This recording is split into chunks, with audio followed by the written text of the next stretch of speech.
Barefoot crew, welcome back. My name is Barefoot Will, and today we're going to be reviewing the Yama T1 from a brand new company called Notace. And to be honest, I don't think I've been quite this excited about a specific shoe or specific shoe brand since I started doing these reviews. Let's dive into all the reasons why I have so much excitement.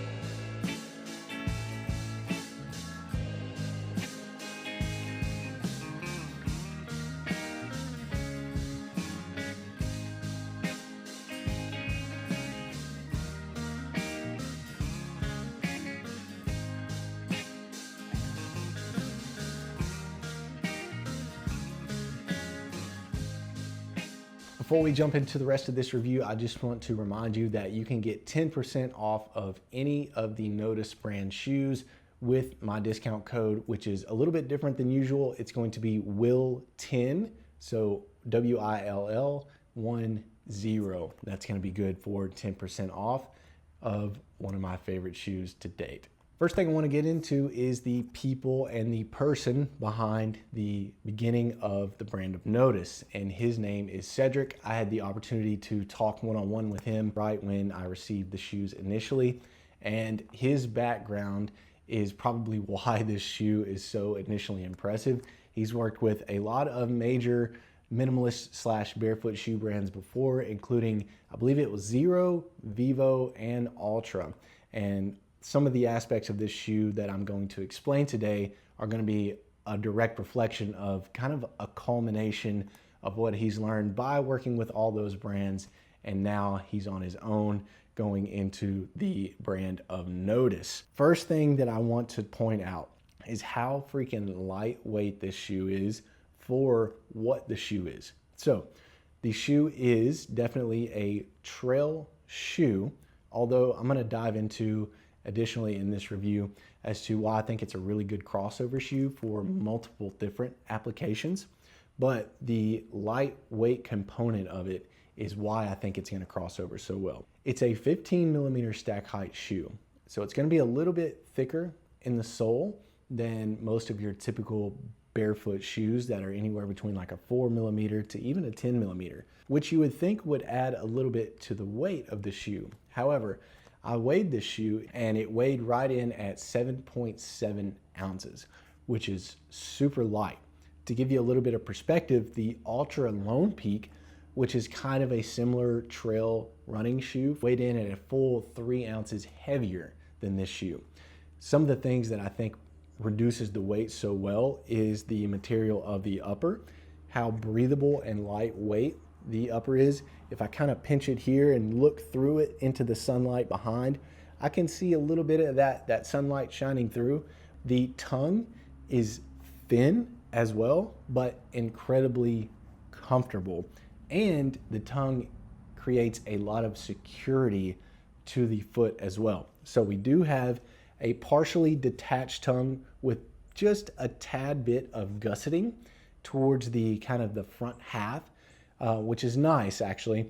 And you can just see that there's a very small stitch right on the inside of the shoe, but we don't have that on the outer side of the shoe. So just this one little small stitch to create a little bit of a gusset, combined with the ability for the laces to go through these tongue eyelets. There's actually a dual tongue eyelet here, which is quite a bit more unique than what I've seen before. A lot of shoes, like, yes, you can run the laces through this little loop that's on the top of the tongue, and it would typically just be one. I talked to Cedric about that because I wanted to point out to him how secure the shoe felt on my foot once I got it laced up.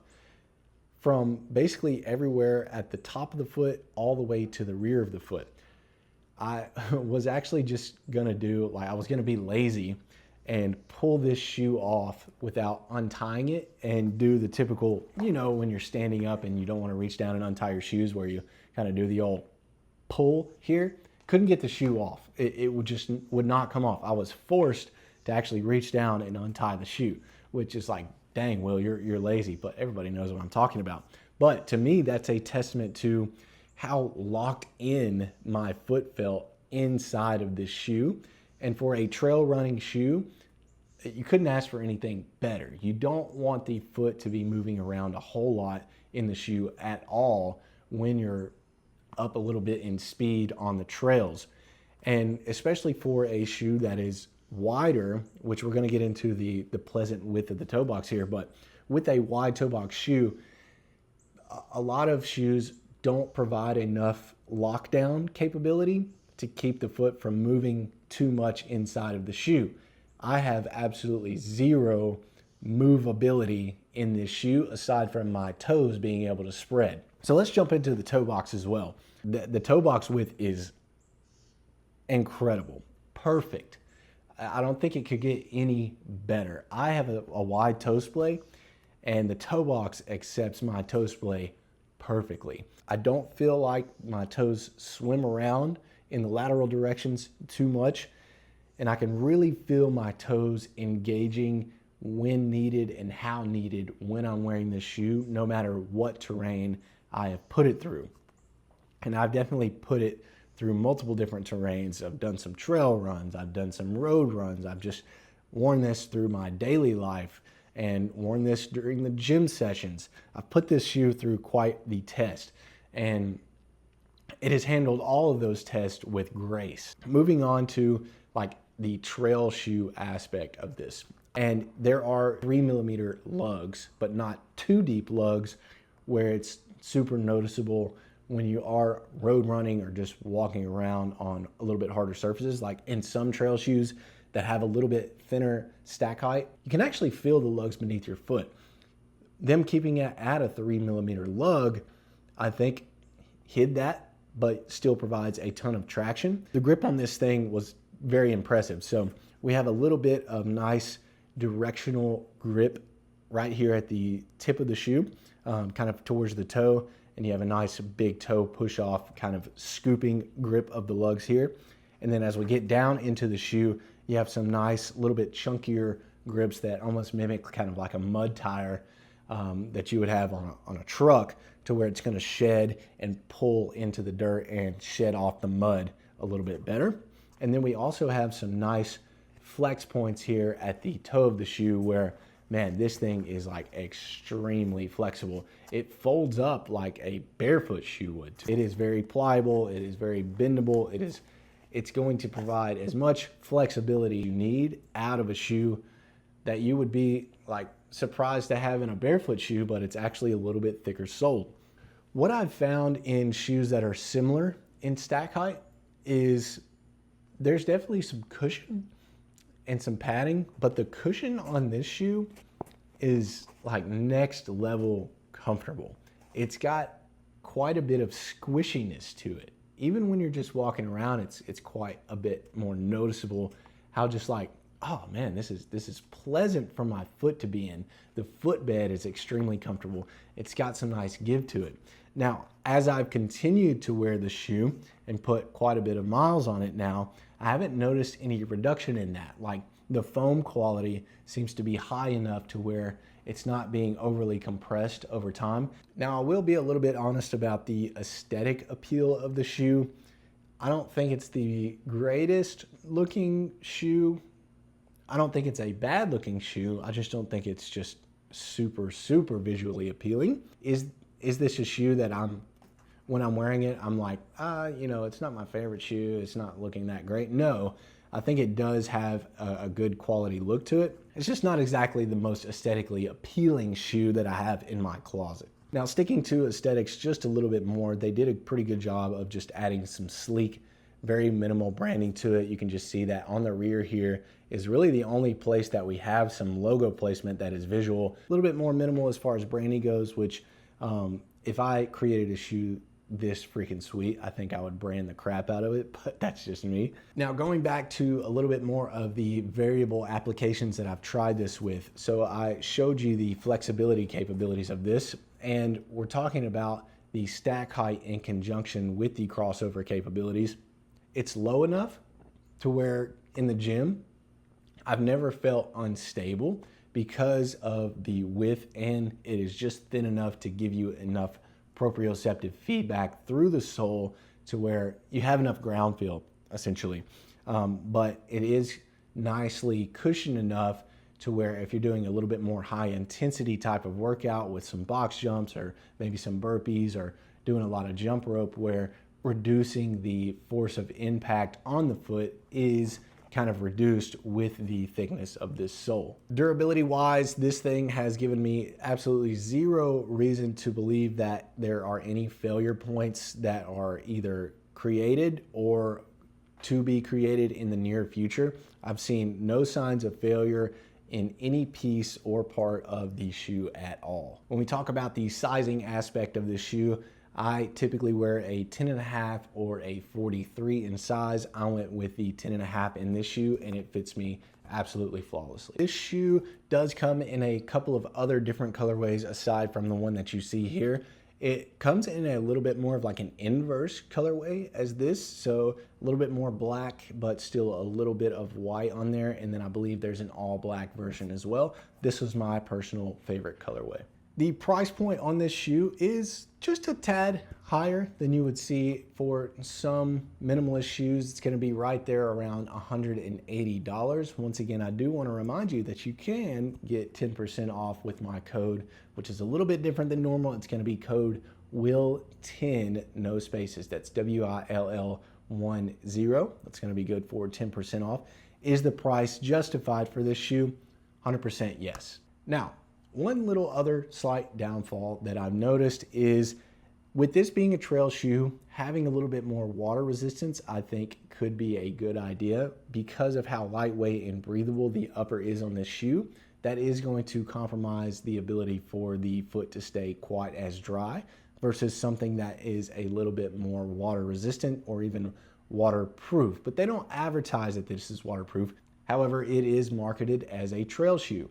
And a lot of people are looking for a little bit more water resistant or waterproof capability out of a specific trail shoe. However, I will say that this nice little rubber at the toe, it's a nice little water barrier to keep the, morning dew from grass to kind of keep it from getting into the tip of your toes, but there will be some spillover, and I have experienced a little spillover into the top of my toes and the forefoot. Something I do want to mention with this brand is keep an eye out in the spring of 2026 for a couple of other new shoes that I think people are going to be extremely excited about.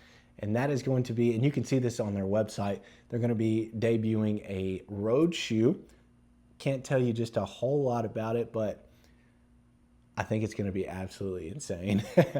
And then also a big gap filler that to me is not really exactly filled in the market is a court shoe. Can't dive into the details on that one quite as much either, but you can catch a little bit of a glimpse on their website as well. So keep an eye out for both of those shoes, because if they're anything close to what they've created with this trail shoe, it's going to be absolutely incredible. Now, I mentioned Ultra Lone Peaks as a comparison to this shoe earlier. I want to kind of compare and contrast the brand of Ultra with this new brand of Notace. To me, Ultra has headed in a little bit new direction as of lately. They're kind of catering a little bit more towards a broader range of runners with their release of some super thick cushion shoes and some low drop shoes as well. Now they're getting into the 4mm range, Ultra is. And the durability of Ultras seems to have kind of declined within the recent years as well. That's where I think this brand is going to come in clutch and to kind of refill a gap that Ultra used to fill, but maybe doesn't quite fill anymore. And I think that's exactly what Notace is going to do. All right, that's going to be it for my review of the Notace Yama T1. Hope you enjoyed this review as much as I have enjoyed this shoe. like I said, it's been one of my favorites, especially of 2025. I just want to remind you that if you do choose to buy a pair of these shoes, you can use my code WILL10, that's WILL10. It's gonna be good for 10% off. All right, gang, be sure to hit that like button. If you have any questions, be sure to leave a comment. I would love to answer your questions about this shoe. And if you haven't already, please do me a favor and hit the subscribe button. We recently, very recently, crossed over 500 subscribers. That's freaking awesome. And as I'm recording this video, we're only about maybe 12 or 15 away from hitting 600. And this has all been within the same month. So picking up a little traction over here, which is great. I appreciate everything. I appreciate the support each time you guys are ordering through my links or using my code. That helps me to continue to do reviews just like this. We will catch you guys on the next one.